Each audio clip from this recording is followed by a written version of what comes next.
Hi hello ನಮಸ್ಕಾರ ಎಲ್ಲರಿಗೂ. So ಈ ವಿಡಿಯೋದಲ್ಲಿ ನಾನು ಈ ಫುಲ್ ಇಯರ್ 2024, ಸೊ ಇದ್ರದ್ದು ರಿವ್ಯೂ ಮಾಡ್ಲಿಕ್ಕೆ ನಿಮ್ಗೆ ಪ್ರಾಂಪ್ಟ್ಸ್ ನಾನು ಶೇರ್ ಮಾಡ್ತಾ ಇದ್ದೀನಿ. ಹೇಗ್ ರಿವ್ಯೂ ಮಾಡ್ಬೇಕು, ಸೊ ಈ ವರ್ಷ ಎಲ್ಲ ಹೇಗಾಯ್ತು, ಆ ಏನ್ ಚೆನ್ನಾಗಾಯ್ತು, ಏನ್ ಚಾಲೆಂಜಸ್ ಇತ್ತು, ಏನು ನಾವು ಅಚೀವ್ ಮಾಡಿದ್ವಿ, ಇದೆಲ್ಲದಕ್ಕೂ ನಾನು ಒಂದಿಷ್ಟು ಶೇರ್ ಮಾಡ್ತೀನಿ. ಅದನ್ನ ಯೂಸ್ ಮಾಡ್ಕೊಂಡು ನೀವು ಆರಾಮಾಗಿ ಕುತ್ಕೊಂಡು ನೀವು ನಿಮ್ದು ರಿವ್ಯೂ ಮಾಡ್ಬೋದು 2024. ಹಾಗೆ ನೆಕ್ಸ್ಟ್ ವಿಡಿಯೋ ಅಂದ್ರೆ ನೆಕ್ಸ್ಟ್ ವೀಕ್ ಹಾಕ್ತೀನಿ. ಅದರಲ್ಲಿ ನಾವು ಹೊಸ ವರ್ಷ 2025 ಹೇಗೆ ವೆಲ್ಕಮ್ ಮಾಡೋದು, ಅಂದ್ರೆ ಹೇಗೆ ರೆಡಿ ಆಗೋದು, ಹೊಸ ವರ್ಷಕ್ಕೆ ಏನೇನ್ ಪ್ರಿಪೇರ್ ಮಾಡ್ಬೋದು, ಏನೇನ್ ಅಚೀವ್ ಮಾಡ್ಲಿಕ್ಕೆ ನಾವು ಏನಾರ ಗೋಲ್ ಸೆಟ್ ಮಾಡ್ಕೊಂಡಿದ್ರೆ ಅಚೀವ್ ಮಾಡ್ಲಿಕ್ಕೆ ಹೇಗೆ ಪ್ರಿಪೇರ್ ಮಾಡ್ಕೊಳ್ಳೋದು ಅನ್ನೋದ್ರ ಬಗ್ಗೆ ನಾನು ನೆಕ್ಸ್ಟ್ ವಿಡಿಯೋದಲ್ಲಿ ಹೇಳ್ತೀನಿ. ಹಾಗಾಗಿ ಈ ವಿಡಿಯೋನ ಎಂಡ್ ತನಕ ನೋಡಿ, ಮರಿಬೇಡಿ. ಹಾಗೆ ಯಾಕೆ ಈ ರಿವ್ಯೂ ಮಾಡೋದು ಅಂತ ನೀವು ಕೇಳ್ಬಹುದು. ಸೊ ಇದು ತುಂಬಾ ಇಂಪಾರ್ಟೆಂಟ್, ಏಕೆಂದ್ರೆ ನಮ್ಗೆ ಒಂದು ಸೆನ್ಸ್ ಆಫ್ ಅಚೀವ್ಮೆಂಟ್ ಸಿಕ್ಕುತ್ತೆ. ನಾವು ರಿವ್ಯೂ ಮಾಡ್ಲಿಲ್ಲ ಅಂದ್ರೆ ಹಾಗೆ ಸ್ಲೀಪ್ ವಾಕ್ ಮಾಡ್ದಾಗೆ ನಾವು ಸುಮ್ಮನೆ ಹೋಗ್ತಾ ಇರ್ತೀವಿ, ಹಾಗನ್ಸುತ್ತೆ. ಅದಕ್ಕೋಸ್ಕರ ಇದು ತುಂಬಾ ಇಂಪಾರ್ಟೆಂಟ್. ಪ್ರತಿ ವರ್ಷದ ಕೊನೆಯಲ್ಲಿ ನಾವು ರಿವ್ಯೂ ಮಾಡೋದು ತುಂಬಾ ಇಂಪಾರ್ಟೆಂಟ್.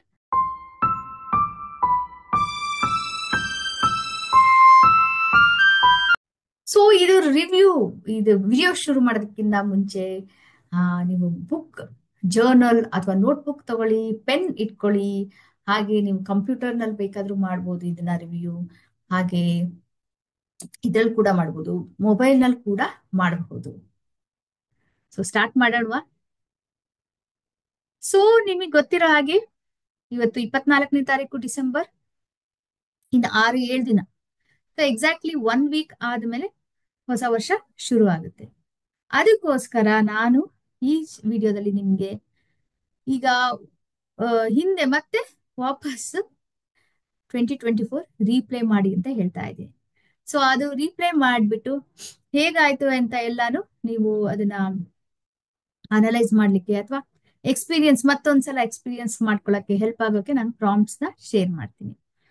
ಸೊ ಅದಕ್ಕೆ ಹೆಲ್ಪ್ ಆಗೋಕೆ ಕೆಲವೊಂದು ಟಿಪ್ಸ್ ಏನಂತ ಹೇಳಿದ್ರೆ, ಒಂದು, ನೀವು ಮೊಬೈಲ್ ಅಲ್ಲಿ ಈಗೆಲ್ಲ ಮೊಬೈಲ್ ಅಲ್ಲೇ ಫೋಟೋ ತೆಗೆದಲ್ಲ, ಮೊಬೈಲ್ದು ನೀವು ಫೋಟೋಸ್ ಓಪನ್ ಮಾಡಿ, ಗ್ಯಾಲರಿ ಓಪನ್ ಮಾಡಿ, ವರ್ಷದ್ದೆಲ್ಲಾನು ಸುಮ್ನೆ ಒಂದೇ ಸಲ ಎಲ್ಲ ಬ್ರೌಸ್ ಮಾಡಿ ಫೋಟೋಸ್.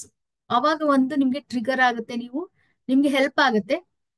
ಹೋದ್ ವರ್ಷದಿಂದ ಲಾಸ್ಟ್ ಇಯರ್ ಅಂದ್ರೆ, ಸಾರಿ, ಇನ್ನು ಲಾಸ್ಟ್ ಇಯರ್ ಆಗಿಲ್ಲ, ಇನ್ನೂ ಇದೆ. 2024 ವರ್ಷದ್ದು ಟ್ಯೂನ್ ಇನ್ ಆಗ್ಬೋದು, ಅಂದ್ರೆ 11 ತಿಂಗಳು ಆಗ್ಬಿಟ್ಟಿದೆ ಅಲ್ವಾ. ಸೊ ಅದಕ್ಕೆ ನಮ್ಗೆ ಟ್ಯೂನ್ ಇನ್ ಆಗ್ಲಿಕ್ಕೆ ಇದು ಹೆಲ್ಪ್ ಆಗುತ್ತೆ. ಈ ಹಳೆ ಫೋಟೋಸ್ ಎಲ್ಲ ಬ್ರೌಸ್ ಮಾಡಿದ್ರೆ ನಾವ್ ಎಲ್ಲೆಲ್ಲಿ ಹೋಗಿದ್ವಿ, ಏನೇನ್ ತೆಗೆದ್ವಿ ಫೋಟೋಸ್, ಆ ಮೆಮೊರೀಸ್ ಇದು ಟ್ಯೂನ್ ಆದ್ರೆ ನಮ್ಗೆ ಫುಲ್ ವರ್ಷದ ಟ್ಯೂನ್ ಆಗುತ್ತೆ. ಸೊ ಪ್ಲಸ್ ನಿಮ್ಗೆ ಪ್ರಾಕ್ಟೀಸ್ ಇತ್ತು ಕ್ಯಾಲೆಂಡರ್ ಅಲ್ಲಿ, ನೀವು ನಿಮ್ದೇನಾದ್ರೂ ಆಡ್ ಮಾಡೋದು ಅದನ್ನೆಲ್ಲ ಮಾಡೋ ಪ್ರಾಕ್ಟೀಸ್ ಇತ್ತು ಅಂತ ಹೇಳಿದ್ರೆ ಕ್ಯಾಲೆಂಡರ್ ಕೂಡ ಓಪನ್ ಮಾಡಿ, ಕ್ಯಾಲೆಂಡರ್ ಆಪ್ ಕೂಡ ಓಪನ್ ಮಾಡಿ. ಅದರಿಂದ ಕೂಡ ನಿಮ್ಗೆ ಇದು ಸಿಕ್ಕುತ್ತೆ ನಿಮ್ಗೆ. ಸೊ ನೀವು ಟ್ಯೂನ್ ಇನ್ ಆಗ್ಲಿಕ್ಕೆ ಹಳೆ ವರ್ಷ ಎಲ್ಲ ನೆನ್ಪು ಮಾಡ್ಕೊಳಕ್ಕೆ ಹೆಲ್ಪ್ ಆಗುತ್ತೆ.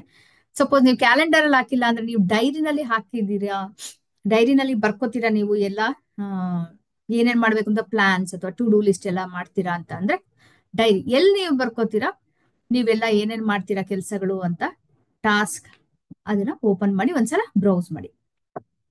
ಆಮೇಲೆ ಈ ಪ್ರಾಂಪ್ಟ್ಸ್ ಶೇರ್ ಮಾಡಕ್ಕಿಂತ ಮುಂಚೆ ಇನ್ನೊಂದ್ ಏನ್ ಹೇಳ್ತೀನಿ ಅಂತ ಹೇಳಿದ್ರೆ, ಸೊ ಇದನ್ನ ನಾವು ಸ್ಕೋರ್ ಮಾಡೋಣ. ಓಕೆ, ಇಷ್ಟ ಇದ್ರೆ ಮಾಡಿ, ಅದರ್ವೈಸ್ ಇಲ್ಲ, ಮಾಡದಿದ್ರು ನಡೆಯುತ್ತೆ. ಸೊ ಆ 1 to 10 ಸ್ಕೇಲ್ ಅಲ್ಲಿ, ಸೊ 1 ಅಂದ್ರೆ ಓಕೆ ಓಕೆ ಏನ್ ಅಷ್ಟು ಚೆನ್ನಾಗಾಗ್ಲಿಲ್ಲ ಅಂತ, 10 ಅಂದ್ರೆ ತುಂಬಾ ಚೆನ್ನಾಗಾಯ್ತು, ಎಕ್ಸಲೆಂಟ್ ಆಗಾಯ್ತು ಅಂತ.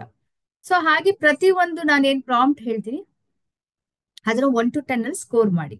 ಓಕೆ, ಸೊ ಅದರಿಂದ ನಿಮಗೆ ಒಂದು ಮೆಜರ್ಮೆಂಟ್ ಮೆಜರ್ ಮಾಡ್ದಂಗ ಆಗುತ್ತೆ. ಅದರಿಂದ ನಿಮ್ಗೆ ಒಂದು ಇದು ಸಿಕ್ಕುತ್ತೆ, ಸ್ಯಾಟಿಸ್ಫ್ಯಾಕ್ಷನ್ ಸಿಗುತ್ತೆ, ನಾನು ಎಷ್ಟು ಸ್ಕೋರ್ ಮಾಡಿದೆ ಅಂತ. ಸ್ಕೋರ್ ಮಾಡಕ್ ಇಷ್ಟ ಇಲ್ಲ ಅಂದ್ರೆ ಓಕೆ, ಹಾಗೇನೆ ಇದು ಮಾಡಿ, ಸ್ಕೋರ್ ಮಾಡೋದೇನು ಬೇಕಾಗಿಲ್ಲ. ಸೊ ಮೊದಲನೇ ಕ್ವಶನ್ ಅಥವಾ ಮೊದಲನೇ ಪ್ರಾಂಪ್ಟ್ ಏನಂತ ಹೇಳಿದ್ರೆ, ನೀವು ಈ ಇಡೀ ವರ್ಷ ಎಷ್ಟು ಅಪ್ರಿಶಿಯೇಟ್ ಮಾಡಿದ್ರಿ, ಗ್ರಾಟಿಟ್ಯೂಡ್ ಎಷ್ಟು ಎಕ್ಸ್ಪೀರಿಯನ್ಸ್ ಮಾಡ್ಕೊಂಡ್ರಿ, ಹಾಗೆ ಗ್ರಾಟಿಟ್ಯೂಡ್ ಎಷ್ಟು ಎಕ್ಸ್ಪ್ರೆಸ್ ಮಾಡಿದ್ರಿ. ಸೊ ನಿಮ್ಮ ಬ್ಲೆಸ್ಸಿಂಗ್ಸ್, ಆಪರ್ಚುನಿಟೀಸ್, ಹಾಗೆ ಹೆಲ್ತ್ ರಿಲೇಶನ್ಶಿಪ್ಸ್ ಎಲ್ಲಾನು ಅದೆಲ್ಲ ಏರಿಯಾಸ್ ಅಲ್ಲಿ. ಸೊ ಯಾವ್ದು ಜಾಸ್ತಿ ನೀವು ಅಪ್ರಿಶಿಯೇಟ್ ಮಾಡಿದ್ರಿ ಈ ಏರಿಯಾಸ್ ಅಲ್ಲಿ, ಎಷ್ಟು ಆಪರ್ಚುನಿಟಿ ಸಿಕ್ತು ನಿಮಗೆ, ಸೊ ಅದು ಆಪರ್ಚುನಿಟಿ ಸಿಕ್ಕಿದಕ್ಕೆ ಎಷ್ಟು ಅಪ್ರಿಶಿಯೇಟ್ ಮಾಡಿದ್ರಿ. ಹಾಗೆ ಆಮ್, ಇದೇ ಇದನ್ನ ಗ್ರಾಟಿಟ್ಯೂಡ್ ಆಟಿಟ್ಯೂಡ್ ಆಫ್ ಗ್ರಾಟಿಟ್ಯೂಡ್ ಅಂತೀವಲ್ಲ ಅದು, ಅಥವಾ ಅಪ್ರಿಶಿಯೇಟ್ ಮಾಡೋ ಆಟಿಟ್ಯೂಡ್ ಇದ್ಲ, ಅದು ಹೊಸ ವರ್ಷದಲ್ಲಿ ಎಷ್ಟರ ಮಟ್ಟಿಗೆ ನೀವು ಅದನ್ನ ಕಲ್ಟಿವೇಟ್ ಮಾಡ್ಕೋಬೇಕು ಅಂತೀರಾ, ಅದನ್ನ ಕಂಟಿನ್ಯೂ ಮಾಡ್ಬೇಕು ಅಂತ ಅನ್ಕೊಂಡಿದೀರಾ. ಇದು ಮೊದಲನೇದು ಪ್ರಾಂಪ್ಟ್. ಸೊ ಎರಡನೇ ಪ್ರಾಂಪ್ಟ್, ಸೊ ಇಡೀ ದಿನ ಇಡೀ ವರ್ಷದ ಇದು ಹೇಗಿತ್ತು ನಿಮ್ದು, ಎಮೋಷನ್ಸ್ ಇರ್ಬೋದು, ಫೀಲಿಂಗ್ಸ್ ಇತ್ತು ಹೇಗಿತ್ತು, ಆ ಖುಷಿ ಎಷ್ಟರ ಮಟ್ಟಿಗಿತ್ತು, ಎಷ್ಟು ಆಪ್ಟಿಮಿಸ್ಟಿಕ್ ಇದ್ರಿ ನೀವು ಲೈಫ್ ಬಗ್ಗೆ. ಹಾಗೆ ಟೈಮ್ಸ್ ನಮ್ಗೆ ನೆಗೆಟಿವಿಟಿನೂ ಬರುತ್ತೆ, ಹಾಗೆ ಸ್ಯಾಡ್ನೆಸ್, ಎಲ್ಲಾ ಎಮೋಷನ್ಸ್ ಇರುತ್ತಲ್ವಾ, ಮಿಕ್ಸ್ಡ್ ಬ್ಯಾಗ್ ಅಂತ ಹೇಳ್ತೀವಲ್ಲ ಹಾಗೆ. ಸೊ ಎಲ್ಲಾ ಎಮೋಷನ್ಸ್, ಈಗ ಸ್ಯಾಡ್ನೆಸ್ ಏನಾದ್ರೂ ಬಂದಿತ್ತಾ, ಡಿಪ್ರೆಸಿಂಗ್ ಅಥವಾ ಲೋ ಮೂಡ್ಸ್ ಅಲ್ಲಿ ಇದ್ರ, ಆಮ್, ಹಾಗೆ ನೆಗೆಟಿವಿಟಿನೂ ಬಂದಿತ್ತಾ, ಯಾವ್ದಾವ್ದು ಯಾವ ಯಾವ ಇದ್ರಲ್ಲಿದೆ 1 to 10 ಅಲ್ಲಿ ನೀವು ಅದನ್ನ ಸ್ಕೋರ್ ಮಾಡಿ. ಸೊ ಪಾಸಿಟಿವಿಟಿ, ಹ್ಯಾಪಿನೆಸ್, ಆಮೇಲೆ ನೆಗೆಟಿವಿಟಿ, ಸ್ಯಾಡ್ನೆಸ್, ಲೋ ಫೀಲ್ ಮಾಡ್ಕೊಳ್ಳೋದು, ಹೈ ಫೀಲ್ ಮಾಡ್ಕೊಳ್ಳೋದು, ಇದನ್ನೆಲ್ಲ ಹಾಕ್ಬಿಟ್ಟು 1 to 10 ಅಲ್ಲಿ ಯಾವ ಸ್ಕೇಲ್ ಅಲ್ಲಿ ಇತ್ತು. ಹಾಗೇನೆ ನೆಕ್ಸ್ಟ್ 2025 ಎಷ್ಟರ ಮಟ್ಟಿಗೆ ನೀವು ಆಪ್ಟಿಮಿಸ್ಟಿಕ್ ಆಗಿ ಕಂಟಿನ್ಯೂ ಮಾಡ್ತೀರಾ, ಎಷ್ಟು ಮಟ್ಟಿಗೆ ನೀವು ಈ ರೆಸಿಲಿಯನ್ಸ್ ನ ನೀವು ಕಲ್ಟಿವೇಟ್ ಮಾಡ್ಕೋತೀರಾ ಅನ್ನೋದನ್ನ ನೀವು ಅದನ್ನು ಹಾಕೊಳ್ಳಿ. ಸೊ ಮೂರನೇದು, ಎಷ್ಟು ಮೋಟಿವೇಟ್ ಆಗಿದ್ರಿ, ಮೋಟಿವೇಶನ್ ಮತ್ತೆ ಇನ್ಸ್ಪಿರೇಷನ್. ಹೇಗೆ ನಿಮ್ಗೆ ಎಲ್ಲಿಂದ ಬಂತು ಮೋಟಿವೇಶನ್, ಎಷ್ಟು ಇನ್ಸ್ಪೈರ್ ಆಗಿದ್ರಿ, ಎಷ್ಟು ಮೋಟಿವೇಟ್ ಆಗಿದ್ರಿ, ನೀವು ಏನು ಗೋಲ್ಸ್ ಸೆಟ್ ಮಾಡ್ಕೊಂಡಿದ್ರೋ, ಅಥವಾ ಏನೋ ಮಾಡ್ಬೇಕು ಅಂತ ಅನ್ಕೊಂಡಿದ್ರಿ, ವಿಷನ್ ಇರ್ಬೋದು, ಗೋಲ್ಸ್, ಡಿಸೈರ್ಸ್, ಏನೇ ಆಗ್ಲಿ ಏನೋ ಒಂದು ಸೆಟ್ ಮಾಡ್ಕೊಂಡಿದ್ರಲ್ಲ 2024 ಸ್ಟಾರ್ಟ್ ಆದಾಗ, ಅದ್ರ ಎಷ್ಟರ ಮಟ್ಟಿಗೆ ನೀವು ಇನ್ಸ್ಪೈರ್ ಆಗಿದ್ರಿ, ಆ ಚಿಕ್ಕದಿರ್ಬೋದು ದೊಡ್ಡದಿರ್ಬೋದು, ಎಷ್ಟರ ಮಟ್ಟಿಗೆ ನೀವು ಅದನ್ನ ಇನ್ಸ್ಪೈರ್ ಆಗಿದ್ರಿ, ಪೂರ್ತಿ ವರ್ಷ ನೀವು ಅದೇ ಲೆವೆಲ್ ಅಲ್ಲಿ ಇನ್ಸ್ಪಿರೇಷನ್ ಇತ್ತ, ಅಥವಾ ಡಿಪ್ ಆದಾಗ ಚಾಲೆಂಜಸ್ ಬಂದಾಗ ನೀವು ಹೇಗೆ ಮತ್ತೆ ವಾಪಸ್ ಬಂದ್ರಿ, ಬೌನ್ಸ್ ಬ್ಯಾಕ್ ಹೇಗಾದ್ರಿ, ಅದ್ರ ಬಗ್ಗೆ ಯೋಚನೆ ಮಾಡಿ ಅದು ಸ್ಕೇಲ್ 1 to 10 ಅಲ್ಲಿ ಅದನ್ನು ನಂಬರ್ ಕೊಡಿ. ಸೊ ನಾಲ್ಕನೇದು ಅಲೈನ್ಮೆಂಟ್, ಎಷ್ಟರ ಮಟ್ಟಿಗೆ ನೀವು ಅಲೈನ್ ಆಗಿದ್ರಿ ನಿಮ್ಮ ಲೈಫ್ ಮತ್ತೆ ಆಕ್ಷನ್ಸ್. ಅಲೈನ್ಮೆಂಟ್ ಅಂದ್ರೆ ನೀವು ಪ್ಲಾನ್ ಮಾಡಿರ್ಬೋದು, ನನಗೆ ಇಷ್ಟಿಷ್ಟು ಮಾಡ್ಬೇಕು ಅಂತ ಪ್ಲಾನ್ಸ್ ಇರ್ಬೋದು, ಅಥವಾ ತಲೆಯಲ್ಲಿ ಇಂಟೆನ್ಷನ್ಸ್ ಇಟ್ಕೊಂಡಿರ್ಬೋದು, ಅದನ್ನ ಎಷ್ಟರ ಮಟ್ಟಿಗೆ ನೀವು ಆಕ್ಷನ್ಗೆ ಕನ್ವರ್ಟ್ ಆಯ್ತು, ಹೇಗೆ ಅಲೈನ್ಮೆಂಟ್ ಇತ್ತು.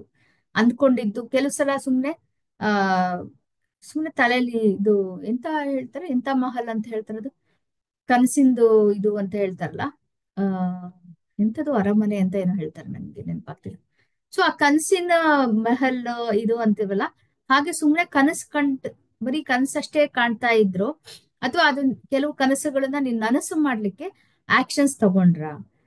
ಸೊ ಅದು ಎಷ್ಟ್ರ ಮಟ್ಟಿಗೆ ಅಲೈನ್ಮೆಂಟ್ ಇತ್ತು. ಹಾಗೆ ಫಸ್ಟ್ ನೀವು ಪ್ಲಾನ್ಸ್ ಮಾಡಿ ಈ ತರ ಅಂತ ಆಕ್ಷನ್ ಪ್ಲಾನ್ ಹಾಕೊಂಡಿದ್ರೆ, ಸೊ ಆಮೇಲೆ ಬರ್ತಾ ಬರ್ತಾ ಅಚೀವ್ ಮಾಡ್ಬೇಕಾದ್ರೆ ಅದು ಆಕ್ಷನ್ಸ್ ತಗೊಂಡಾಗ ಎಷ್ಟ್ರ ಮಟ್ಟಿಗೆ ನೀವು ಅಡ್ಜಸ್ಟ್ಮೆಂಟ್ ಮಾಡ್ಕೋಬೇಕಾಯ್ತು. ಸೊ ಇದಿಷ್ಟು ನಿಮ್ಗೆ ಅಲೈನ್ಮೆಂಟ್ಸ್ ಅಲ್ಲಿ. ಸೊ ಅದರಲ್ಲಿ ಈ ಕ್ವಶನ್ ಅದನ್ನು 1 to 10 ಸ್ಕೇಲ್ ಅಲ್ಲಿ ಮಾಡಿ. ಸೊ ನೆಕ್ಸ್ಟ್, ಹೇಗೆ ನಿಮ್ಮ ಅಸರ್ಟಿವ್ನೆಸ್ ನೀವು ಯೂಸ್ ಮಾಡಿದ್ರಿ, ಅಂದ್ರೆ ನಿಮ್ಮ ಲೈಫ್ ಅಲ್ಲಿ ನಿಮ್ಗೆ ಅಸರ್ಟಿವ್ನೆಸ್ ಇದೆಯಾ, ನಿಮ್ಮ ಆಕ್ಚುಯಲ್ ಆಗಿ ನಿಮ್ ಅಸರ್ಟಿವ್ನೆಸ್ ಇದೆಯಾ, ಇಲ್ಲ ಅಂದ್ರೆ ಕಲ್ಟಿವೇಟ್ ಮಾಡ್ಕೋಬೇಕಾ. ಸೊ ಅಸರ್ಟಿವ್ನೆಸ್ ಅಂತ ಬಂದ್ರೆ ಆ ಕ್ವಾಲಿಟಿ ಇದೆಯಾ ನಿಮ್ಗೆ. ಸೊ ಅಸರ್ಟಿವ್ನೆಸ್ ಅಂದ್ರೆ ಏನು, ಅಸರ್ಟಿವ್ನೆಸ್ ಅಂತ ಹೇಳಿದ್ರೆ, ಸೊ ನಾವ್ ಏನಾದ್ರೂ ಕೆಲಸ ಇದು ಮಾಡ್ಬೇಕಾದ್ರೆ ಅಂದ್ರೆ ನಮ್ಮ ಇದನ್ನ ಪಾಸಿಟಿವ್ ಆಗಿ ನಾನು ಮಾಡ್ತೀನಿ ಅನ್ನೋ ಆ ಆಟಿಟ್ಯೂಡ್ ತೋರ್ಸೋದು ಅಸರ್ಟಿವ್ ಆಗಿ.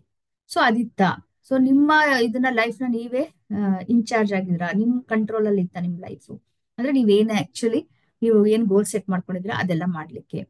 ಸೊ ಹಾಗೇನೆ ಸೊ ಈಗ ಸಪೋಸ್ ನಿಮ್ಗೆ ಚೇಂಜಸ್ ಬಂತು, ಚೇಂಜಸ್ ಮಾಡ್ಕೊಂಡ್ರ, ಕೆಲವು ಸಲ ಚೇಂಜಸ್ ಮಾಡ್ಕೋಬೇಕಾಗ್ಬಿಡುತ್ತೆ, ಅದೆಲ್ಲ ಮಾಡ್ಕೊಂಡ್ರ. ಸೊ ಹೀಗೆ ಎಲ್ಲಾ ಈ ತರ ಸಿಚುವೇಶನ್ಸ್ ಅಲ್ಲಿ ಹೇಗಿತ್ತು ನಿಮ್ಮ ಅಸರ್ಟಿವ್ನೆಸ್. ಸೊ ಅದನ್ನ ನೀವು ಅಗೇನ್ 1 to 10 ಸ್ಕೇಲ್ ಅಲ್ಲಿ ಅದನ್ನ ಸ್ಕೋರ್ ಮಾಡಿ. ಸೊ ಈ ಅಸರ್ಟಿವ್ನೆಸ್ ನ ನಾವು ಈಗ ದೃಢತೆ ಅಂತಾನು ಹೇಳ್ಬೋದು, ಡಿಟರ್ಮಿನೇಷನ್ ಅಂತಾನು ಹೇಳ್ಬೋದು. ನಾವೇನಾರ ಅನ್ಕೊಂಡ್ ಇದ್ ಮಾಡ್ತೀವಿ ಅಂತ ಅನ್ಕೊಂಡ್ರೆ ಎಷ್ಟು ಆ ಇದರಿಂದ ನಿಶ್ಚಯ ಮಾಡಿ ಅದು ಹೇಗೆ ಕಂಟಿನ್ಯೂ ಮಾಡಿದ್ರಿ ಅನ್ನೋದು ಅದು ಅಸರ್ಟಿವ್ನೆಸ್ಗೆ ಬರುತ್ತೆ. ಸೊ ಅದು ಐದನೇದಾಯ್ತು. So next achievement. ಸೊ ನೀವ್ ಏನೇನೀಗ ಕ್ಯಾಲೆಂಡರ್ ಇಲ್ಲಿ ಹೆಲ್ಪ್ ಆಗುತ್ತೆ. ಸಪೋಸ್ ನೀವು ಕ್ಯಾಲೆಂಡರ್ ಅಲ್ಲೆಲ್ಲ ನೀವು ಗೋಲ್ಸ್ ಎಲ್ಲ ಸೆಟ್ ಮಾಡಿ ಪ್ರತಿ ಇದನ್ನು ಕ್ಯಾಲೆಂಡರ್ ಅಲ್ಲಿ ಪ್ರತಿದಿನ ನಾನು ಇದನ್ನ ಮಾಡ್ಬೇಕು ನೆಕ್ಸ್ಟ್ ಡೇ ಈ ತರ ಅಂತ ನೀವೇನಾದ್ರೂ ಡೈರಿ ನಲ್ಲೋ ಕ್ಯಾಲೆಂಡರ್ ಅಲ್ಲೋ ಬರ್ಕೊಂಡಿದ್ರೆ ಅದನ್ನ ನೀವು ನೋಡಿದ್ರೆ ಹೆಲ್ಪ್ ಆಗುತ್ತೆ ಇದು ಬರೀಲಿಕ್ಕೆ. ಏನೇನ್ ಅಚೀವ್ ಮಾಡಿದ್ರಿ, ಚಿಕ್ಕದಿರ್ಬೋದು ದೊಡ್ಡದಿರ್ಬೋದು. ಸೊ ತುಂಬಾ ದೊಡ್ಡ ಅಚೀವ್ಮೆಂಟ್ ಏನು ಈ ವರ್ಷ 2024 ಅಲ್ಲಿ, ಹಾಗೆ ಯಾವ ಪ್ರಾಜೆಕ್ಟ್ ಅಥವಾ ಟಾಸ್ಕ್ ಏನು ತುಂಬಾ ಎಂಜಾಯ್ ಮಾಡಿದ್ರಿ ನೀವು ಮಾಡ್ಬೇಕಾದ್ರೆ, ಹಾಗೆ ಯಾವ್ದು ನಿಮ್ಗೆ ತುಂಬಾನೇ ರಿವಾರ್ಡ್ ಸಿಕ್ತು, ಅಥವಾ ಖುಷಿನಲ್ಲಿ ಇರ್ಬೋದು ಅಥವಾ ಎಂಜಾಯ್ಮೆಂಟ್ ಅಲ್ಲಿ ಇರ್ಬೋದು, ಅಥವಾ ಏನಾದ್ರೂ ಮನಿ ವೈಸ್ ಫೈನಾನ್ಷಿಯಲಿ ಏನಾದ್ರು ಇದು ಚೆನ್ನಾಗಿ ಸಿಕ್ಕಿದ್ದು ಯಾವ್ದು ಪ್ರಾಜೆಕ್ಟ್ ಅಥವಾ ಏನ್ ಮಾಡಿದ್ರೆ ನಿಮ್ಗೆ ಸಿಕ್ತು, ಹಾಗೆ ಯಾವ್ದು ನಿಮ್ಗೆ ತುಂಬಾ ಟೈಮ್ ಬೇಕಾಯ್ತು ಯಾವ್ದು ಮಾಡ್ಲಿಕ್ಕೆ, ಯಾವ ಕೆಲಸ ಮಾಡ್ಲಿಕ್ಕೆ. ಹಾಗೇನೆ ಇನ್ನೊಂದು ಏನಂತಂದ್ರೆ ಯಾವ್ದು ನಿಮ್ಗೆ ಚಾಲೆಂಜಿಂಗ್ ಅನ್ಸ್ತು. ಆಮೇಲೆ ಇನ್ನೊಂದು ಏನಂತ ಹೇಳಿದ್ರೆ ಯಾವ್ದು ನಿಮ್ಗೆ ಮಾಡ್ಲಿಕ್ಕೆ ಆಗ್ಲಿಲ್ಲ. ಗೋಲ್ ಸೆಟ್ ಮಾಡ್ಕೊಂಡಿದ್ರಿ, ಆದ್ರೆ ಇದು ಮಾಡ್ಕೋಬೇಕು ಅನ್ಕೊಂಡಿದ್ರಿ, ಈ ವರ್ಷ ಕಂಪ್ಲೀಟ್ ಮಾಡ್ಬೇಕು ಅಂತಿದ್ರಿ, ಬಟ್ ಅದ್ ಮಾಡ್ಲಿಕ್ಕೆ ಆಗ್ಲಿಲ್ಲ. ಸೊ ಇದೆಲ್ಲ ಕ್ವಶನ್ಸ್ಗೆ ಆನ್ಸರ್ ಮಾಡಿ. ಹಾಗೆ ಓವರ್ ಆಲ್ ನಿಮ್ಗೆ ಅಚೀವ್ಮೆಂಟ್ಸ್ 2024 ಅಲ್ಲಿ ನನ್ನ ಅಚೀವ್ಮೆಂಟ್ ಏನು ಅಂತ ನೀವು ಯೋಚನೆ ಮಾಡಿದ್ರೆ ಅದು 1 to 10 ಸ್ಕೇಲ್ ಅಲ್ಲಿ ಏನ್ ಸ್ಕೋರ್ ಕೊಡ್ತೀರಾ, ಏನ್ ನಂಬರ್ ಕೊಡ್ತೀರಾ. ಸೊ ನೆಕ್ಸ್ಟ್ ಎಮೋಷನ್ಸ್, ಅಫೆಕ್ಷನ್ ಮತ್ತೆ ಪ್ರೀತಿ. ಬೇರೆಯವರಿಗೆ ಹೇಗೆ ಎಷ್ಟ್ರ ಮಟ್ಟಿಗೆ ನೀವು ಬೇರೆಯವ್ರಿಗೆಲ್ಲ ನೀವು ನಿಮ್ಮ ಪ್ರೀತಿಯಿಂದ ನೋಡ್ಕೊಂಡ್ರಿ, ಆತರ ರಿಲೇಶನ್ಶಿಪ್, ಇದು ಫ್ಯಾಮಿಲಿ ಇರ್ಬೋದು, ಫ್ರೆಂಡ್ಸ್ ಇರ್ಬೋದು, ಕಲೀಗ್ಸ್ ಇರ್ಬೋದು, ಅದು ಹೇಗಿತ್ತು, ಹೇಗೆ ಡೆಮಾನ್ಸ್ಟ್ರೇಟ್ ಮಾಡಿದ್ರಿ, ಯಾವ ರೀತಿ ನೀವು ವ್ಯಕ್ತ ಮಾಡಿದ್ರಿ ಪ್ರೀತಿ ವಿಶ್ವಾಸ ಅದನ್ನೆಲ್ಲ. ಹಾಗೇನೆ ಅವರಿಂದನೂ ಬಂತ ಪ್ರೀತಿ ವಿಶ್ವಾಸ, ಎಲ್ಲಾ ಕಡೆಯಿಂದ ಎಷ್ಟ್ರ ಮಟ್ಟಿಗೆ ನಿಮ್ಗೆ ಆ ಸಪೋರ್ಟ್ ಬಂತು, ಪ್ರೀತಿ ವಿಶ್ವಾಸ ಅದೆಲ್ಲ ಅಫೆಕ್ಷನ್ ಎಲ್ಲ ಎಷ್ಟ್ರ ಮಟ್ಟಿಗೆ ನಿಮ್ಗೆ ಸಿಕ್ತು, ಎಷ್ಟ್ರ ಮಟ್ಟಿಗೆ ನೀವು ಕೊಟ್ರಿ. ಹಾಗೇನೆ ಈ 2025 ಅಲ್ಲೂ ಎಷ್ಟ್ರ ಮಟ್ಟಿಗೆ ನೀವು ಇದನ್ನ ಕಂಟಿನ್ಯೂ ಮಾಡ್ಬೇಕು ಅನ್ಕೊಂಡಿದೀರಾ, ಆತರ ತೋರ್ಸೋದನ್ನ, ಪ್ರೀತಿ ವಿಶ್ವಾಸ ಅದೆಲ್ಲ ತೋರ್ಸೋದನ್ನ, ತುಂಬಾ ಇದಾಗಿ ಸಪೋರ್ಟ್ ಕೊಡೋದನ್ನ ಬೇರೆಯವ್ರಿಗೆ ಎಷ್ಟ್ರ ಮಟ್ಟಿಗೆ ನೀವು ಮಾಡ್ಬೇಕು ಅನ್ಕೊಂಡಿದೀರಾ. ಸೊ ನೆಕ್ಸ್ಟ್ ಎಂಟನೇದು ಅದು ಸೇಮ್ ರಿಲೇಟೆಡ್ ಟು ಇದೆ ಪ್ರೀತಿ ವಿಶ್ವಾಸದೇ ಕೈಂಡ್ನೆಸ್. ಸೊ ಕರುಣೆ, ಜನರಾಸಿಟಿ. ಸೊ ನಮಗ್ ಸಂಬಂಧಪಟ್ಟದವ್ರು ಇಲ್ದಿದ್ದವ್ರಿಗೂ ನಾವು ತೋರಿಸ್ತೀವಿ ಕೆಲಸ ಅಲ್ವಾ, ಅದು ಎಷ್ಟ್ರ ಮಟ್ಟಿಗೆ ನೀವು ಅದನ್ನ ತೋರಿಸಿದ್ರಿ, ಜನರಾಸಿಟಿ ಎಷ್ಟ್ರ ಮಟ್ಟಿಗೆ ನೀವು ಕಾಂಟ್ರಿಬ್ಯೂಟ್ ಮಾಡಿದ್ರಿ ಬೇರೆ ಲೈಫ್ ಅಲ್ಲಿ.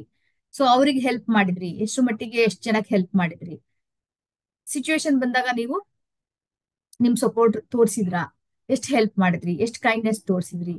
ಹಾಗೆ ಸೇಮ್ ಆಟಿಟ್ಯೂಡ್ ನ ನೀವು 2025 ಅಲ್ಲೂ ಕಂಟಿನ್ಯೂ ಮಾಡ್ತೀರಾ. ಓಕೆ, ಇದು ಎಂಟನೇದು. ಸೊ ಒಂಬತ್ತನೇದು ಗ್ರೋತ್. ಓವರ್ ಆಲ್ ನೋಡಿದ್ರೆ ನಿಮ್ಮ growth as a personal life ಅಲ್ಲಿ ಮತ್ತೆ ಪ್ರೊಫೆಷನಲ್ ಲೈಫ್ ಅಲ್ಲಿ ಹೇಗಿತ್ತು ಅದನ್ನ ರಿಫ್ಲೆಕ್ಟ್ ಮಾಡಿ, ಅಂದ್ರೆ ಕುತ್ಕೊಂಡು ಯೋಚನೆ ಮಾಡಿ. ರಿಫ್ಲೆಕ್ಷನ್ ಅಲ್ಲಿ ಏನ್ ಗೊತ್ತಾಗುತ್ತೆ, ನೀವು ಹೇಗೆ ವಿಸ್ಡಮ್ ಅಂದ್ರೆ ನಿಮ್ಮ ಬುದ್ಧಿವಂತಿಕೆಯಲ್ಲಿ ಇಂಟೆಲಿಜೆನ್ಸ್ ಏನಾರ ಇಂಪ್ರೂವ್ ಆಯ್ತಾ, ಅಥವಾ ನೀವು ಏನು ನಾವು ಜಾಸ್ತಿ ಮಾಡ್ಕೋಬೇಕು ಅನ್ಕೊಂಡಿದ್ರು ನಾಲೆಡ್ಜ್ ಅಥವಾ ಸ್ಕಿಲ್ ಸೆಟ್ ಅದೇನಾರ ಇಂಪ್ರೂವ್ ಆಯ್ತಾ, ಸೆಲ್ಫ್ ಅವೇರ್ನೆಸ್ ಅದು ಕ್ರಿಯೇಟ್ ಆಯ್ತಾ, ಹಾಗೇನೆ ನಿಮ್ಮ ಬಗ್ಗೆ ನೀವು ಏನಾದ್ರು ಸೆಲ್ಫ್ ಕೇರ್ ಏನಾದ್ರು ಇದು ಮಾಡ್ಕೊಂಡ್ರ, ಇಂಟ್ರೊಡ್ಯೂಸ್ ಮಾಡ್ಕೊಂಡ್ರ ನಿಮ್ ಲೈಫಲ್ಲಿ, ನೀವು ನಿಮ್ ಬಗ್ಗೆನೂ ನೀವು ಇದು ಪ್ರಯಾರಿಟಿ ಕೊಡ್ತೀರಾ. ಸೊ ಹಾಗೆ ಯಾವ ಇದರಲ್ಲಿ ಏರಿಯಾಸ್ ಅಲ್ಲಿ ನೀವು ಇನ್ನೂ ಇಂಪ್ರೂವ್ ಮಾಡ್ಕೋಬೇಕು ಅನ್ಕೊಂಡಿದ್ದೀರಾ ವಿತ್ ರೆಸ್ಪೆಕ್ಟ್ ಟು ಗ್ರೋತ್. ಅಲ್ಲಿ ಇನ್ನೂ ನಾನು ಹಿಂದಿದ್ದೀನಿ, ಇನ್ ಸ್ವಲ್ಪ ಇದು ರಿಲೇಶನ್ಶಿಪ್ಸ್ ಇರ್ಬೋದು, ಫೈನಾನ್ಷಿಯಲ್ ಇದು ಇರ್ಬೋದು, ಹೆಲ್ತ್ ಇರ್ಬೋದು, ಪರ್ಸನಲ್ ರಿಲೇಶನ್ಶಿಪ್ಸ್ ಇರ್ಬೋದು, ಪ್ರೊಫೆಷನಲ್ ರಿಲೇಶನ್ಶಿಪ್ಸ್ ಇರ್ಬೋದು, ಜಾಬ್ ಇರ್ಬೋದು. ಸೊ ಹೀಗೆ ನೀವು ಇದೆಲ್ಲ ಈ ಏರಿಯಾಸ್ ಅಲ್ಲಿ ಯಾವ್ದ್ರಲ್ಲಿ ನೀವು ಎಷ್ಟರ ಮಟ್ಟಿಗೆ ನೀವು ಗ್ರೋತ್ ಆಗಿದೆ ಅಂತ 1 to 10 ಅಲ್ಲಿ ಅದನ್ನ ಸ್ಕೋರ್ ಮಾಡಿ. ಹಾಗೆ ನೆಕ್ಸ್ಟ್ 2025 ಅಲ್ಲಿ ಏನ್ ಇಂಪ್ರೂವ್ ಮಾಡ್ಕೋಬೇಕು, ಯಾವ ಏರಿಯಾಕ್ಕೆ ಜಾಸ್ತಿ ಫೋಕಸ್ ಮಾಡಬೇಕು, ಇಂಪಾರ್ಟೆನ್ಸ್ ಕೊಡಬೇಕು ಅಂತ ನೀವು ಅನ್ಕೊಂಡಿದ್ದೀರಾ. ಸೊ 10ನೇದು ಲೆಸನ್ಸ್, ಏನೇನ್ ಪಾಠ ಕಲ್ತ್ರಿ, ಈ ಲರ್ನಿಂಗ್ಸ್ ಈ 2024 2024 ಅಲ್ಲಿ ಏನೇನು ಕಲ್ತ್ಕೊಂಡ್ರಿ. ಸೊ ಏನು ನೀವು ಕಲ್ತ್ಕೊಂಡಿದ್ದು ಆ ಎಸೆನ್ಸ್ ಅದನ್ನ 2025 ಅಲ್ಲಿ ಕ್ಯಾರಿ ಫಾರ್ವರ್ಡ್ ಮಾಡಿ ಅಲ್ಲಿ ಏನ್ ಅಪ್ಲೈ ಮಾಡ್ಬೇಕು ಅನ್ಕೊಂಡಿದ್ದೀರಾ. ಸೊ ಇದು ಮತ್ತೆ ಎಲ್ಲಾ ಏರಿಯಾಸ್, ರಿಲೇಶನ್ಶಿಪ್ಸ್, ಫೈನಾನ್ಸ್, ಫ್ರೆಂಡ್ಶಿಪ್ ಎಲ್ಲಾನು, ಪರ್ಸನಲ್ ಮತ್ತೆ ಜಾಬ್ ರಿಲೇಟೆಡ್ ಎಲ್ಲಾ ಏರಿಯಾಸ್ ತಗೊಂಡು ಅದರಲ್ಲಿ ಹೆಲ್ತ್ ಕೂಡ. ಅದರಲ್ಲಿ ನೀವು ಪ್ರತಿಯೊಂದರಲ್ಲಿ ಒಂದೊಂದು ಏನು ಪಾಠ ಕಲ್ತ್ರಿ, ಏನು ನೀವು ಇಂಪ್ರೂವ್ ಆಯ್ತು ಅಲ್ಲಿ, ಏನ್ ಚಾಲೆಂಜಸ್ ಬಂತು, ಅದರಿಂದ ಏನ್ ಕಲ್ತ್ಕೊಂಡ್ರಿ, ಅದನ್ನ ನೀವು ಗೋಯಿಂಗ್ ಫಾರ್ವರ್ಡ್ 2025 ಅಲ್ಲಿ ಅದನ್ನ ಯೂಸ್ ಮಾಡ್ತೀರಾ, ಇಂಪ್ಲಿಮೆಂಟ್ ಮಾಡ್ತೀರಾ. ಸೊ ಅದ್ರ ಬಗ್ಗೆನೂ ಯೋಚನೆ ಮಾಡಿ. ಹಾಗೆ ನಿಮ್ಮ ಈಗ ಈ ಮೂಮೆಂಟ್ ಅಲ್ಲಿ ಕರೆಂಟ್ ಸ್ಟೇಟ್ ಆಫ್ ಮೈಂಡ್ ಏನಿದೆ, ಓವರ್ ಆಲ್ ಹೇಗಿತ್ತು, ಪ್ಲಸ್ ಈಗ ಆಯ್ತಲ್ಲ ವರ್ಷ ಕೊನೆಗೆ ಹೇಗಿದೆ ನಿಮ್ಗೆ ಸ್ಟೇಟ್ ಆಫ್ ಮೈಂಡ್ಗೆ ನೀವು ಈ ತರನು ತಗೋಬಹುದು. ಎಷ್ಟರ ಮಟ್ಟಿಗೆ ನಿಮ್ಗೆ ಸ್ಯಾಟಿಸ್ಫ್ಯಾಕ್ಷನ್ ಸಿಗ್ತಿದೆ ಈ ವರ್ಷ, ಈಗ ಹೋಯ್ತಲ್ಲ ಇಷ್ಟು 2024 ಆಲ್ಮೋಸ್ಟ್ ಕಂಪ್ಲೀಟ್ ಆಯ್ತು, ಫೈನಲಿ ಕಂಪ್ಲೀಟ್ ಆಗ್ತಾ ಇದೆ, ಅದರಿಂದ ನಿಮ್ಗೆ ಎಷ್ಟು ಸ್ಯಾಟಿಸ್ಫ್ಯಾಕ್ಷನ್ ಸಿಕ್ತು, ನೀವ್ ಅನ್ಕೊಂಡಂಗೆ ಆಯ್ತಾ 2024, ಇಲ್ಲ ಅಂದ್ರೆ ಅದು ಆಗ್ಲಿಲ್ಲ ಅಂತ ಹೇಳಿದ್ರೆ ಹೇಗಿತ್ತು, ಎಷ್ಟು ಚಾಲೆಂಜಸ್ ಇತ್ತು, ಅದನ್ನ ನಿಭಾಯಿಸಿದ್ರ ನೀವು ಚಾಲೆಂಜಸ್ನ, ಎಷ್ಟು ಚಾಲೆಂಜ್ ಬಂತು ಅದನ್ನ ನಿಮ್ಗೆ ಆಯ್ತಾ ಮಾಡ್ಲಿಕ್ಕೆ. ಸೊ ಹೇಗ್ ಅನ್ಸುತ್ತೆ ನಿಮಗೆ ಓವರ್ ಆಲ್ 1 to 10 ಸ್ಕೋರ್ ಕೊಡೋದಾದ್ರೆ, ನಂಬರ್ ಕೊಡೋದಾದ್ರೆ, ಓವರ್ ಆಲ್ 2024 ಹೇಗ್ ಅನ್ಸ್ತು, ಎಷ್ಟ್ರ ಮಟ್ಟಿಗೆ ಖುಷಿಯಿಂದ ಇತ್ತು, ಸಂತೋಷ, ಖುಷಿ. ಸೊ ಪಾಸಿಟಿವ್ ಎಮೋಷನ್ಸ್ ಎಷ್ಟ್ರ ಮಟ್ಟಿಗೆ ನೀವು ಎಕ್ಸ್ಪೀರಿಯನ್ಸ್ ಮಾಡ್ಕೊಂಡ್ರಿ, ಹಾಗೆ ನೆಗೆಟಿವ್ ಎಮೋಷನ್ಸ್ ಎಷ್ಟ್ರ ಮಟ್ಟಿಗೆ ನೀವು ಎಕ್ಸ್ಪೀರಿಯನ್ಸ್ ಮಾಡ್ಕೊಂಡ್ರಿ. ಸೊ ಅದು 1 to 10 ಅಲ್ಲಿ ನೀವು ಸ್ಕೋರ್ ಮಾಡಿ. ಹಾಗೆ ಸೊ ಈ ಫೇಸ್ ಇದೆಯಲ್ಲ ಅದನ್ನ ಏನ್ ಕಲಿತೀರಾ, ಏನು ಆ, ಹೇಳ್ತೀರಾ, ಏನ್ ಹೆಸರು ಕೊಡ್ತೀರಾ, ಲೇಬಲ್ ಮಾಡೋದಾದ್ರೆ ಫ್ಯಾಂಟಾಸ್ಟಿಕ್, ಎಕ್ಸಲೆಂಟ್, ಆ ಥರ ತುಂಬಾನೇ ಚೆನ್ನಾಗಿತ್ತು, ವಂಡರ್ಫುಲ್, ಬೆಸ್ಟ್ ಇಯರ್, ಆ ಥರ ಯಾವ ಥರ ಹೆಸರು ಕೊಡ್ತೀರಾ, ಹೇಗೆ ಡಿಸ್ಕ್ರೈಬ್ ಮಾಡ್ತೀರಾ, ಒಂದ್ ಸ್ವಲ್ಪ ವರ್ಡ್ಸ್ ಅಲ್ಲಿ ಡಿಸ್ಕ್ರೈಬ್ ಮಾಡೋದಾದ್ರೆ ಹೇಗೆ ಮಾಡ್ತೀರಾ. ಸೊ ಇದೆಲ್ಲಾನು ಲಾಸ್ಟ್ ಇದು ಫೈನಲ್ ಸಮ್ಮರೈಸ್ ಮಾಡಿ ಅದನ್ನು ಬರೀರಿ. ಸೊ ನೀವು ಇದು ಜರ್ನಲ್ ಅಫ್ಕೋರ್ಸ್ ಸ್ಟಾರ್ಟಿಂಗ್ ಹೇಳ್ಬೇಕಿತ್ತು ನಾನು. ಸೊ ಒಂದು ನೋಟ್ ಬುಕ್ ಮತ್ತೆ ಪೆನ್ನಲ್ಲೂ ಕೂಡ ಬರೀಬಹುದು, ಅಥವಾ ಇಲ್ಲ ಅಂದ್ರೆ ಲ್ಯಾಪ್ಟಾಪ್ ಅಲ್ಲಿ, ಕಂಪ್ಯೂಟರ್ ಅಲ್ಲಿ, ಮೊಬೈಲ್ ಅಲ್ಲಿ ಕೂಡ ಬರ್ಕೋಬಹುದು ಈ ಆನ್ಸರ್ನ. ಸೊ ಇದೆಲ್ಲ ಮಾಡೋದ್ರಿಂದ ನಿಮ್ಗೆ ತುಂಬಾ ಹೆಲ್ಪ್ ಆಗುತ್ತೆ. ಹೇಗೆ ಹೆಲ್ಪ್ ಆಗುತ್ತೆ ಅಂದ್ರೆ, ಸೊ ಈ ವರ್ಷ ಎಲ್ಲ ಆಗಿದ್ದನ್ನು ರಿಫ್ಲೆಕ್ಟ್ ಮಾಡಿ ನಿಮ್ಗೊಂದು ಅದು ಒಂದು ಅಚೀವ್ಮೆಂಟ್, ಸೆನ್ಸ್ ಆಫ್ ಅಚೀವ್ಮೆಂಟ್ ಸಿಗುತ್ತೆ, ಖುಷಿ ಆಗುತ್ತೆ, ಅದು ಒಂದು. ಪ್ಲಸ್ ಗೋಯಿಂಗ್ ಫಾರ್ವರ್ಡ್ 2025 ಅಲ್ಲಿ ನಿಮ್ಗೆ ಆ ಮೋಟಿವೇಶನ್, ಇನ್ಸ್ಪಿರೇಷನ್ ಸಿಕ್ಕುತ್ತೆ. ಆಮೇಲೆ ಏನೇನು ನೀವು ಲೆಸನ್ಸ್ ಲರ್ನ್ ಮಾಡಿದ್ರಿ, ಏನ್ ಕಲ್ತ್ಕೊಂಡ್ರಿ, ಅದನ್ನ ಹೆಲ್ಪ್ ಆಗುತ್ತೆ, ಅದನ್ನ ಯೂಸ್ ಮಾಡ್ಬೋದು 2025. ಹಾ, ನೀವು ನಿಮ್ ವಿನ್ಸ್ ನ ಸೆಲೆಬ್ರೇಟ್ ಮಾಡೋದನ್ನ ಮರಿಬೇಡಿ, ನಿಮ್ಮ ಅಚೀವ್ಮೆಂಟ್ಸ್ ನ, ಮತ್ತೆ ವಿನ್ಸ್ ಅದು ಸಣ್ಣದಿರ್ಬೋದು ದೊಡ್ಡದಿರ್ಬೋದು, ಅದನ್ನ ಅಚೀವ್ ಮಾಡೋದನ್ನ ಮರಿಬೇಡಿ. ಓಕೆ. ಹಾಗೇನೆ ನೆಕ್ಸ್ಟ್ ವಿಡಿಯೋದಲ್ಲಿ ನಾನು ಹೇಗೆ ನಾವು ಗೋಲ್ ಸೆಟ್ ಮಾಡೋದು ಅದೆಲ್ಲ ನೆಕ್ಸ್ಟ್ ವೀಕ್ ಅಲ್ಲಿ ನಾನು ಶೇರ್ ಮಾಡ್ತೀನಿ. ಸೊ ಇದು ಇಲ್ಲಿ ತನಕ ನೀವು ಕೇಳಿದಕ್ಕೆ ತುಂಬಾನೇ ಧನ್ಯವಾದಗಳು. Thank you so much. ಇಷ್ಟ ಆಯ್ತು ಅಂತಂದ್ರೆ ಲೈಕ್ ಮಾಡಿ ಈ ವಿಡಿಯೋನ, ಹಾಗೆ ಆದಷ್ಟು ಜನಗಳಿಗೆ ಶೇರ್ ಮಾಡಿ. ಹಾಗೇನೆ ಸಬ್ಸ್ಕ್ರೈಬ್ ಮಾಡಿಲ್ಲ ಅಂದ್ರೆ ಸಬ್ಸ್ಕ್ರೈಬ್ ಮಾಡಿ, ಮುಂದಿನ ವಿಡಿಯೋಗೆ ವೇಟ್ ಮಾಡಿ. ಮುಂದಿನ ವಿಡಿಯೋದಲ್ಲಿ ನಾನು ಹೇಗೆ ಗೋಲ್ ಸೆಟ್ ಮಾಡ್ಕೊಳ್ಳೋದು, ಹೇಗೆ ನಾವು ವೆಲ್ಕಮ್ ಮಾಡೋದು 2025ನ ಅಂತ ನಾನು ಅದನ್ನ ಶೇರ್ ಮಾಡ್ತೀನಿ. ಸೊ ನೆಕ್ಸ್ಟ್ ವಿಡಿಯೋದಲ್ಲಿ ನೋಡ್ತೀನಿ. ನಾನು ಪ್ರತಿ ಮಂಗಳವಾರ ವಿಡಿಯೋನ ಶೇರ್ ಮಾಡ್ತೀನಿ. ಸೊ ಇನ್ನೇನು ಅಷ್ಟೇ. ಸೊ ಇನ್ನೇನಾದ್ರೂ ನೀವು ಇನ್ಯಾವ್ದಾರ ರೀತಿ ರಿವ್ಯೂ ಮಾಡ್ತೀರಾ ನಿಮ್ 2024, ಇದು ಪ್ರಾಕ್ಟೀಸ್ ಇದೆಯಾ, ಅದ್ರ ಬಗ್ಗೆ ಎಲ್ಲ ನನಗೆ ಕಾಮೆಂಟ್ಸ್ ಅಲ್ಲಿ ತಿಳಿಸಿ. ಹಾಗೆ ನಿಮ್ದು ಬೆಸ್ಟ್ ಮೊಮೆಂಟ್ ಏನು, ಈ 2024 ಬೆಸ್ಟ್ ಮೊಮೆಂಟ್ ಏನು, ಅದನ್ನ ಶೇರ್ ಮಾಡಿ ಕಮೆಂಟ್ ಅಲ್ಲಿ. ನನಗೆ ಓದಲಿಕ್ಕೆ ತುಂಬಾ ಖುಷಿ ಆಗುತ್ತೆ.